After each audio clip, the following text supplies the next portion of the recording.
Hello, so today I just wanted to come on to talk a wee bit about some of the work that I could potentially be doing for you as a genealogist, and one of the specific types of record sets that I can utilise, and those records are in relation to poor law.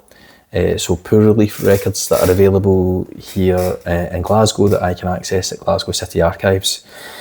So I'm going to talk a wee bit about what the poor law records are, why they exist, just make sure my microphone's working, why they exist, what they are, how useful they can be for genealogical purposes, I'll give a specific example from my own research and someone connected to my own family, and hopefully you might see potential comparable uses for your own family history research. So we're going to talk about the poor law. So poor law records are not available online. They're not one of those records that you can access via the wealth of information that you can get for genealogical purposes these days online. And there is a lot of great information out there. Of course, websites, the home-based websites of things like Scotland's People are really useful, obviously, for people that want to access statutory registers of births, marriages and deaths post 1855. You can also access on the Scotland's People website things like the decennial censuses that took place they have on there available from 1841 to 1921. They also have pre-statutory registration, so that's anything pre-1855, which relates to the old parish records of the Church of Scotland, are available on Scotland's People, and they'll help you again in relation to births, marriages and deaths, but when it comes to the OPRs, you're getting registers of baptism, proclamations of marriage, and if in rarer instances, if you're lucky, you'll get records that relate to burials and death records. So and of course you get websites like Ancestry UK, which are a larger scale in terms of the things that you can access on Ancestry as well, things like ships passenger lists and military records and English records, as well as a whole host of other kind of useful stuff. So there's a lot available, is basically what I'm trying to say. But that means that for genealogists like myself, we have to be able to go over and above what folk can readily access online themselves. So one of the things that we do is we go into archives and we get all the good stuff that you don't get on these other easy to access online resources. So particularly what I want to talk about today, as I've said, is the poor relief applications, which are accessible at Glasgow City Archives. So these are volumes of applications made by ordinary people who were applying for poor relief before Social Security came into existence in 1948. The system of poor relief prior to that was at the level of parochial boards, which were set up across Scotland, the civil parishes across Scotland, to manage applications for people who needed assistance because they were either unfit to work, essentially through illness or infirmity, and who had nobody else to depend on, basically. In the days before Social Security, if you were unable to work because you were sick or unwell, you didn't get paid, so that meant no money for your family. So that's the reason why poor relief was required. It was needed. It was commonplace. It's certainly not something that anybody should feel any level of shame if you find an ancestor who had to, at some point or another, make an application for poor relief. And if you did so, make an application, you're basically setting up an account for yourself in a sense. The way the records have survived is that for each individual person, from the first time you made an application to the last time you would need an application for relief, all that information was kept together, and your sort of case was kept together in one file, if you like. So there might be instances when you were applying for relief when you needed it, and you might get a cash payment as required, but then you might be taken off the roll if, say for example, you became fit to work again, and were able to go back out and work, but then at some later period you became necessary for another application to be made. Your file was there, which is great for genealogists because everything's centralised in one place, and you can really get a sense of someone's, not just the sort of bones of the genealogical research, you're really fleshing it out with the family history information and social history of the time period with the types of specific information that you can find in poor relief applications. So that was how poor law worked prior to 1948. So that's the way it was from the middle of the 19th century to the middle of the 20th century. Prior to 1845, which is when you had the Poor Law Act, poor relief was really managed at a parish level, effectively by the church, and it was in the Church of Scotland would be managing poor relief. If you find records relative to someone getting poor relief prior to 1845, it will be in resources like Kirk Session Minutes, where they were recording. They will be making lists of the poor of a particular parish, and the monies that were dispersed amongst those people based on collections, basically, that were made from at the church, from parishioners and from the local heritors. So that was the system prior to 1845. As I say, when you get to that period, in the middle of the 19th century, the country's rapidly changing. Big towns and cities are rapidly urbanising and industrialising. Places like Glasgow are effectively becoming a magnet that are drawing in people from the surrounding regions and other parts of Scotland, because Glasgow is becoming the second city of the British Empire.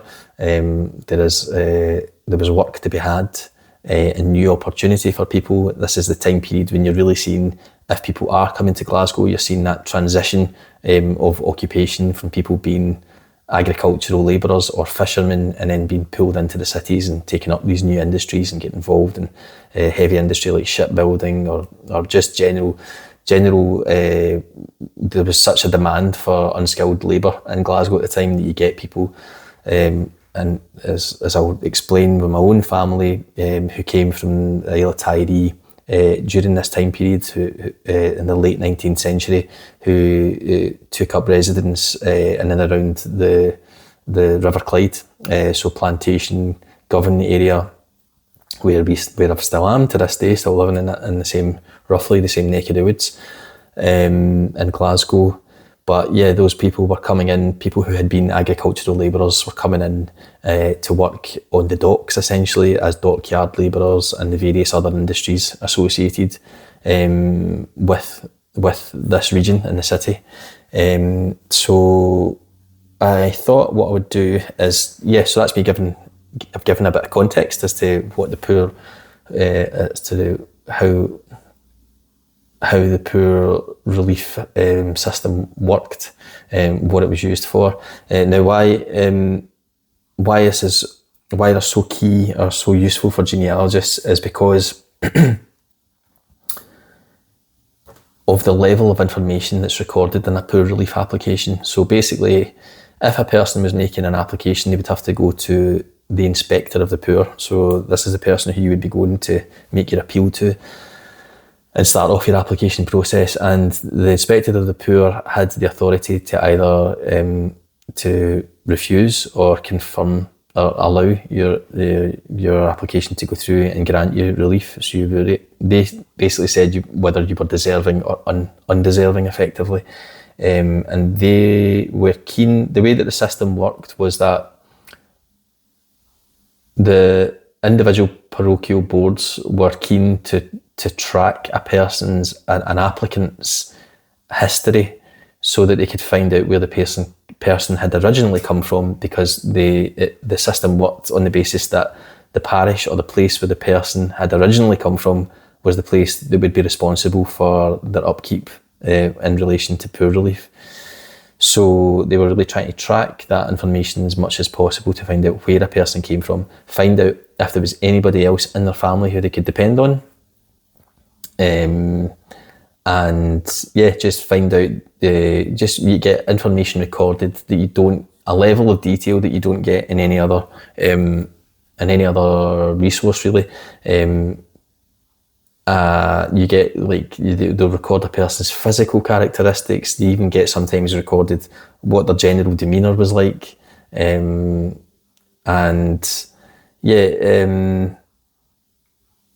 all this really great genealogical information about their background, at a detail, at a level that you won't get anywhere else.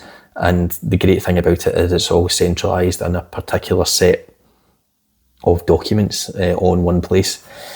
So this information is not, it's accessible at Glasgow City Archives. I can certainly dig it out and go through it and get all this good information. But you cannot take digital images. You can transcribe the information, which I'm certainly capable of doing for you, or you can order photocopies of an application or of a set of applications relative to a certain person. So, which I have done in the past many times over, and in fact, that what I'll do in a wee minute or two is actually I've selected one application for an individual who's connected to my family tree, that I think is a good example of the types of information that are recorded, and I'll explain a bit about why it's so good. So let me think if there's anything else I want to talk about, but I've set that up hopefully well enough. No, I think we'll just get going. So the application that I've selected to talk about relates to a man called John McLean. John McLean is not directly related to me. He was married. He was my great-great-grandmother's first husband. Now, my great-great-grandmother was a woman called Christina Cameron. I know that she was from the Strontian, which is up near Fort William, up in the Highlands.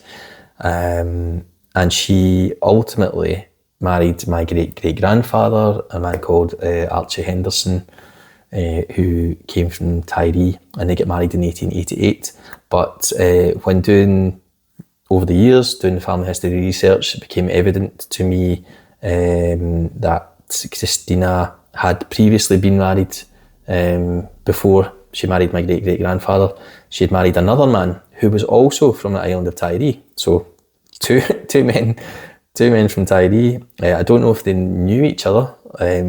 I guess there's a strong chance that they would have known each other, or at least known of each other's families. These two men that my great-great-granny had married. But the first man that she married is John McLean, who turns out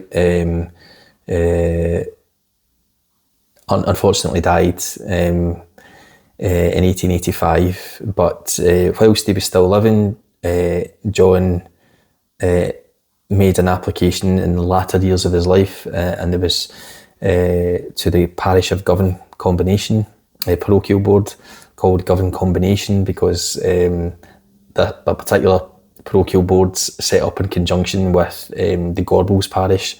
So Govan and Gorbals were these densely populated areas, and they felt that it was probably best for them to pool resources together in relation to giving out poor relief. One other thing, so what was the type of poor relief that people could get? So yes, that's important to talk about. People could, if you were successful, you could be allowed a small cash payment, or you could be given other necessities like medicines or clothing, whatever it was that it was deemed that might be of most use to you on a case-by-case basis. But again, if it was cash payments, this is why the individual parochial relief boards were so intent on finding out where you had come from, because they would rather not give you, have to pay you if they had to. They would rather the parish where you were domiciled, where you had originally come from, were the ones that were responsible for helping you with poor relief. So, and that's particularly relevant in this case that I'm going to talk about. And yet one other final thing I will say is, yes, if you were completely unfit to work, if you were ill, and actually a burden on your own family through your infirmity, your illness, one of the things that might happen is that you might be given indoor relief, which basically meant being sent to the poorhouse. Now you could apply, people often applied for themselves to be put into the poorhouse. The Scottish poorhouses were different from English workhouses, which were a lot more punitive and a lot more sort of seen as a punishment and as attempting to be a deterrent for people to get into that situation. Poorhouses in Scotland were a lot, let's say, weren't great places, but they were certainly they were set up to try to help you get back on your feet and get back out there if possible. So yeah, that was certainly one option. One outcome that could happen from making an application for poor relief is that it could be deemed that the best place for you for a period of time would have been the poorhouse, which in Govan was actually the buildings are still there. Anybody who's been to who remembers the old Southern General Hospital, which is now the new Queen Elizabeth University Hospital, as it's now called, a much more modern campus. It's massive hospital here in Glasgow, but one of the old, more original buildings of what I remember is the Southern General, which is where I was born. Originally, turns out, was actually the poorhouse. The Govan Combination Poorhouse. It had an asylum attached to it as well for people who were deemed, the word of the day would have been lunatics, who were unfortunately locked up there as well. That was part of the poorhouse at Govan as well. But yes, that's still there to this day. So that would have been a place where you would have went to make your application with the Inspector of the Poor. So I think that covers most bases of things I wanted to. Hopefully that gives you sets poor relief in context a wee bit. So I'll now just go through. I think the best thing to do is just to go through this application of John McLean, and I can try and explain, or it'll become evident why and how good the information that you can get is. So we've got John McLean of 56 Kinning Place, up 3 to the left. So that's great information from the beginning. We're getting his, not just his address or where he comes from, but this is Victorian Glasgow. He's in a tenement. He's 3 up to the left. So again, you're not going to get that information anywhere else. And it really it's the detail that's in the poor relief applications that's really helps paint a picture. He's got his age, 35, which is obviously going to help us in terms of tracing his birth if we don't have his old parish record of birth. Got an age to go on here. The date of the application, again, really specific. It's the 30th of June 1879 at 12:30 p.m. So we're really setting the scene. We get his place of birth being Tiree. Again, it's really useful information because if they're not coming from Glasgow, this is going to be really pertinent because obviously the parochial board are going to twig and they're going to say, right, okay, we're going to try and get the parish of Tiree to take responsibility for him. He's got his religious denomination. He's Protestant, he's married, his occupation, again, really useful information. He's a seaman, and he's claiming that he's wholly disabled through illness, and he has no other means or resources to help him. We've got his wife being recorded as Christina Cameron, who's 27-year-old, who comes from Strontian, and he's got a daughter, Flora, who's 2 years old, and he was born in Mare Street in Govan. So again, just enough a few lines there, we're getting so much information. It's really helpful to building a picture about John and his young family, where they're all coming from. John from Tiree, Christina from Strontian, and Flora, their daughter, being born in the plantation area of Govan. We also have at the bottom here, it says he's the son of John McLean, a fisherman living in Tiree. So again, brilliant information. His dad's still alive in 1879. He's living in Tiree, and his mother was called Flora, and Flora is no longer with us. She's dead in 1879. So we then have, as part of the application, the Assistant Inspector's Report, which has been made the following month at 3 p.m. on the 1st of July 1879. John McLean residing at 56 South Kinning Place, Frontland Top, aged 32 years, born in Tiree, son of John McLean, fisherman, Protestant, residing in Tiree, and Flora MacArthur. So again, brilliant information there because we're getting his mother's maiden name. Now, I don't even think I've particularly noticed this in the past, and that's really going to help if I want to trace John McLean's Tiree pedigree, because John McLean being such a common name, John McLean being such a common name on the island, the fact it would be difficult in normal circumstances to find the right John McLean, but we know we've already got this great information. We've got his father's name, his mother's maiden name. We know his mother's dead in 1879. We know his dad's a fisherman and his dad's still living. So this is, you can see straight away how this level of detail is so helpful for us and when it comes to family history. His wife, Christina Cameron, is 27, born in Strontian, has no occupation. Again, really useful information here. Married 17th July 1877 at 201 Craigie Hall Street in Plantation by Reverend Mr. Wallace of the Plantation Parish. And then it's got in brackets that the certificate has been seen. So John must have been bringing his details with him to this, to the poor inspector to show him. And again, family details, Flora being 2 years old, who was born in 22 Mere Street, Plantation. It then gives a list of John's residencies in recent times. Now this is really useful and helpful information because, again, you can get, you might find the details of a person's residence or habitation from the censuses, but the censuses are only every 10 years, so you're only getting, there's a 10-year gap. Obviously, when people are just moving into a city from somewhere else, their living circumstances, their working circumstances are changed rapidly. They're flush at some periods, and maybe not flush, but they've got money at some periods, maybe less money at other times, so they're only able to rent particular places. They have to be a wee bit more dynamic, a wee bit more movable, and so they're moving around various places within a short period of time. And in this instance, we're getting a whole list here of the places where John has been and for how long he was in each place.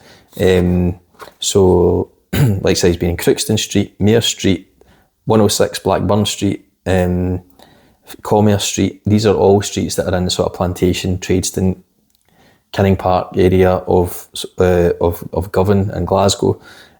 So yeah, it's really useful. It's telling us here, and in each place he's been resident maybe for a year and a few months, or a few months here or there. So, and then at the bottom it says the first place he was in was with his sister. So he's got a sister who he was at 50 Commerce Street with, and she was lodging with him.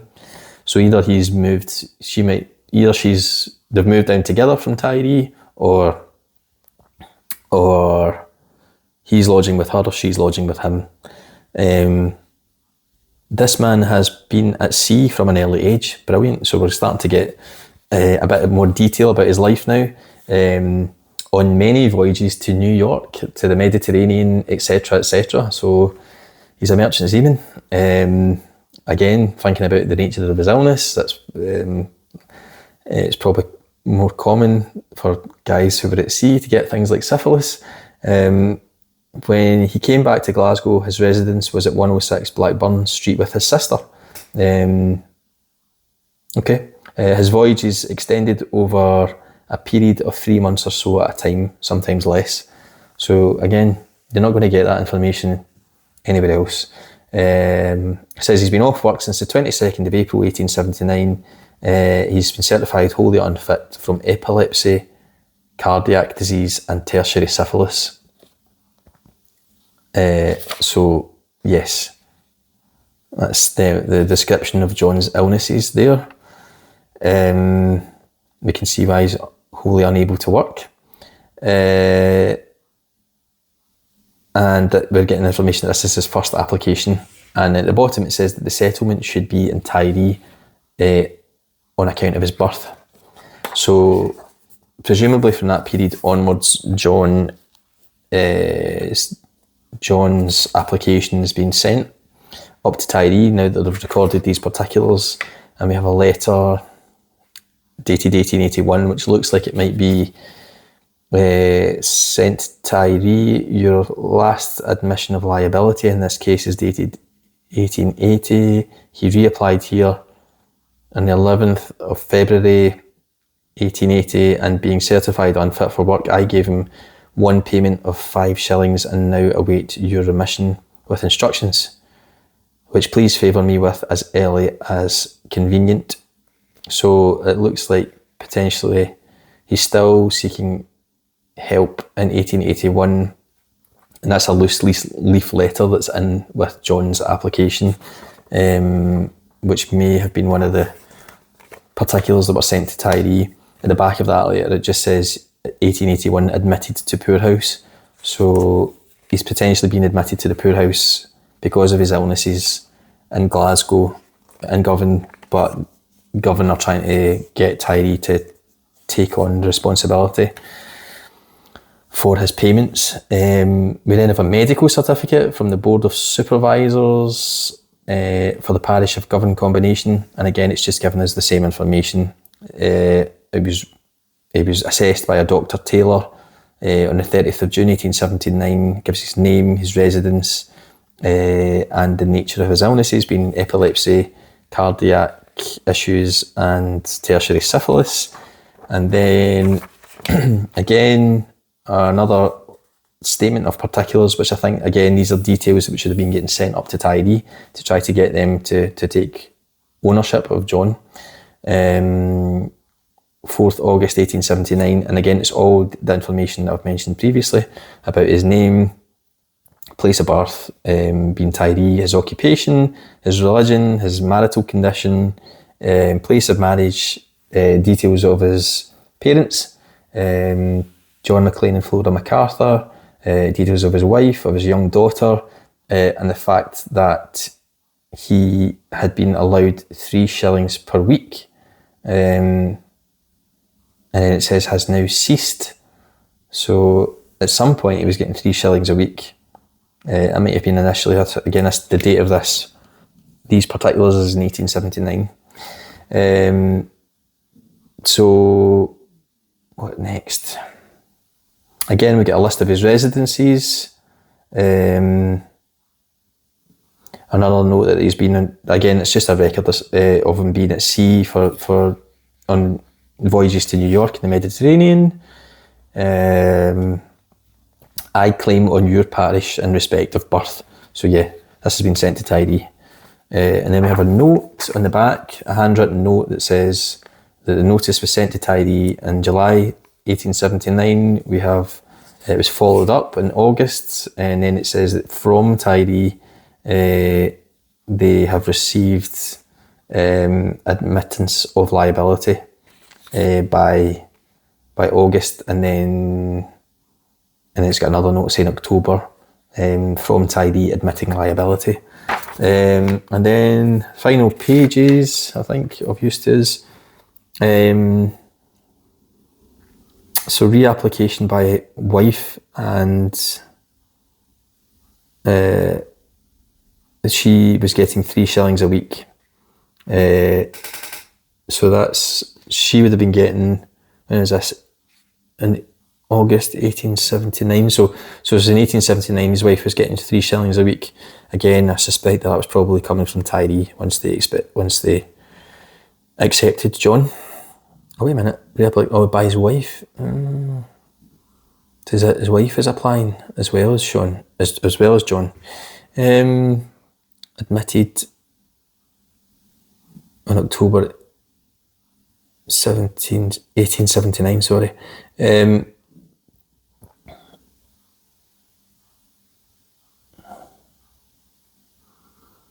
Something for one, admitted for wife, sent home.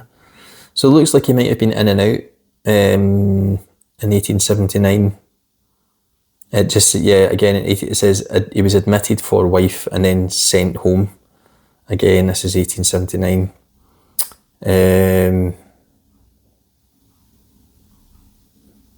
he was again admitted in April 1880 and sent to, it says here, sent to the poorhouse at Tobermory. That's interesting. Again, once I've accepted that Tyree is a place that should be responsible for him, I wonder if they've decided that he shouldn't be in Glasgow. What's the next record here we have?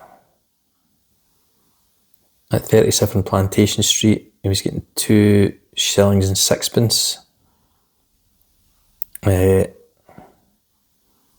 it's got recorded Tyree. Again, it's tiny handwriting here, so it's difficult to make sense of this. It's all scrawled on the back of the application. It certainly looks like there's a note near the very end that says John died in 1885, it looks like. It looks like it says he died in 1885. Has died, and that 3 shillings per week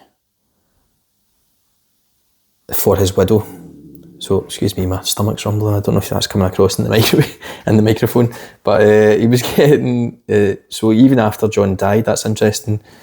That as his widow, Tyree, the parish of Tyree were responsible for giving poor relief to Christina, his wife, even though she was from Strontian and resident in Govan. And then the very last entry says that she's been taken off the roll because she has remarried on the 3rd of August 1888. And I know that the person that she remarried then was my great-great-grandfather, as I said, Archie Henderson, who was also from Tyree.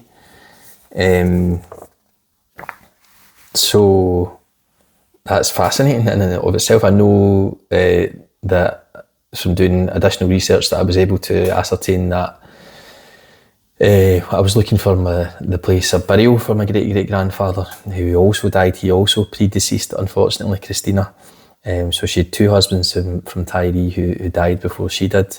And when I found the lair via the burial registers, which I can also access at the Glasgow City Archives, I found the cemetery where my great-great-grandfather's buried at Craigton here in Glasgow. And I found his lair, and I found in amongst the details of who was in that lair of extended family that the first person in the grave was John McLean. So both John McLean and my great-great-grandfather are in the same plot. So you get 2 Tyree men in the same place. So yeah, it's the poor relief records are brilliant for genealogists. That's a resource I'll always be able to utilise and always seek to utilise if possible. If I think it's likely that your family have been resident in Glasgow for any period of time, there's a good chance they'll appear in the poor relief applications. One final thing I'll say that the poor relief applications are brilliant for is identifying specifically where your ancestor came from, if they came from Ireland. Obviously in the west of Scotland there's plenty, most people in the west of Scotland have got Irish connections in one way or another. If you had relations coming from Ireland and arriving in Glasgow during this period, you'll get really specific information about which county they came from. I've got several examples here from great-great-grannies on my mother's side and on my father's side as well, people who had applied, and it will say County Sligo or County Donegal. Now why that's in places, similar places obviously. So why that's key is because if you are finding evidence of Irish ancestors in the other records that you can get online, like the censuses and so on, it'll often say in the place where it says place of origin or place of birth in the census records, it will just say Ireland, if it says Ireland at all. In some instances it just says not a British citizen if they're being really lazy. But if they have recorded Ireland, they very rarely will record the county as well. But in the poor relief records, because they were trying to get so much information, they will give the county as well.